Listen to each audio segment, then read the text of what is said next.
Alhamdulillah wa salatu wassalam ala Rasulullah la Sayyidina Muhammad wa ala alihi wa ashabihi wa sallam tasliman kathira. Assalamu alaikum wa rahmatullahi wa barakatuh. In the time of the generation of the Tabi'een, a young man was walking around, and this young man was an alcoholic. And he was a drunk, and and it is very shocking when you hear about this happening in a Muslim society. In our times, this is very common. Muslims drinking, unfortunately, is a very common thing which we see. May Allah subhanahu wa ta'ala grant us all understanding. But this is happening in the generation of the Tabi'een. A young man drunk in the middle of the day and walking with his a picture of alcohol. He's holding the wine, the bottle of wine, if you say so. He's carrying that in the middle of the street, and he has no shame. He has no haya with him. And he is, and this is a man who does this day in and day out. One of these days, he goes to fetch alcohol in the morning, and he could not source any alcohol. He does not find any alcohol to drink, and he's very disappointed. And he's walking back towards his home, and he sees some commotion in the street. There are a group of people surrounding a man who's sitting over a donkey, and there are people crowding across and trying to jump over him to get a glimpse of him, to talk to him, to connect with him. And this young man sees all that fuss happening, and he wants to know what's going on. So he goes and joins the crowd and asks the people around, what's happening? Why are you making a fuss? Who's this man? And the crowd, one of the people in the crowd, they turn around to him and they say, don't you know who this is? This is Imam al-Shabi, the muhaddis. And he says, what does a muhaddis mean? And people laugh at him and say, you don't know what a muhaddis is? A muhaddis is someone who learns the hadith of the Prophet ﷺ, memorizes the isnad, the narrations, and transmits them to the people.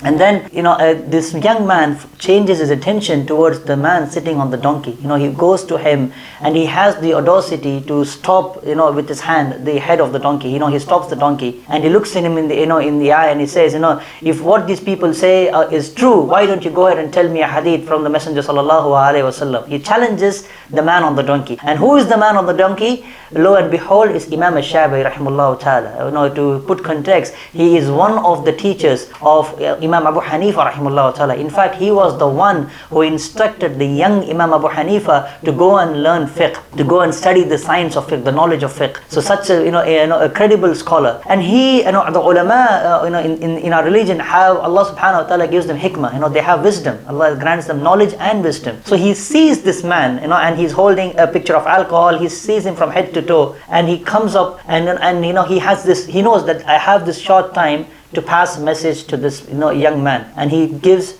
the hadith of Abu Masud al-Badri radiyallahu anh from the Sahih al-Bukhari, where Rasulullah sallallahu alayhi wa sallam says, Inna mimma adraka an-nasu min kalam al-nabuwati al-ula idha lam tastahi fasna' ma shi'ta. Rasulullah sallallahu alayhi wa sallam says, amongst the people, amongst the things that the people have heard from the prophets that came before myself, is that if a person does not have any shame, let him do what he pleases. If a person does not have any shame, let him do as he pleases. As we said, this man could not find any alcohol that day, so it means he was sober. And Allah subhanahu wa ta'ala opened his heart for that moment. And this hadith, these words, these precious nasiha from the Prophet sallallahu alaihi wasallam went straight into his heart. And this man repented to Allah subhanahu wa ta'ala, left the city, and went to Medina al-Munawwara, the Prophet city sallallahu alaihi wasallam, and he became a student of Imam Malik ibn Anas rahimahullah ta'ala, to the extent he goes on to become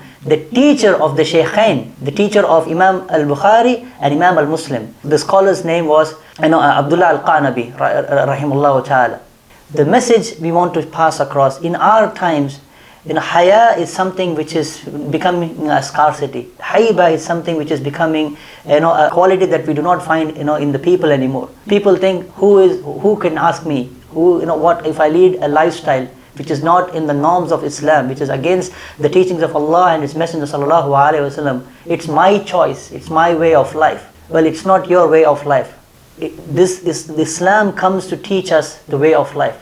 If it goes against the command of Allah and the Messenger, you are in direct conflict with the teachings of Islam. So as long as you bring yourself closer to Allah subhanahu wa ta'ala, and most importantly upon the teachings and the authentic sunnah of the Prophet sallallahu alaihi wasallam. That is the Sirat al-Mustaqim, that is the straight path, the path upon which the righteous and the pious have walked before us. We ask Allah subhanahu wa ta'ala to grant us understanding, we ask Allah subhanahu wa ta'ala to grant us steadfastness, and we ask Allah subhanahu wa ta'ala to teach us this quality of haiba, this demeanor, to lower our gaze when something haram presents itself, to keep our mouths quiet when it is not for us to speak, and give us akhlaq and the adab to deal with our elders and our children and the people around us. Assalamu alaikum wa rahmatullahi wa barakatuh. Sallallahu ala Muhammad wa ala alihi wa ashabihi wa sallam tasliman kathira.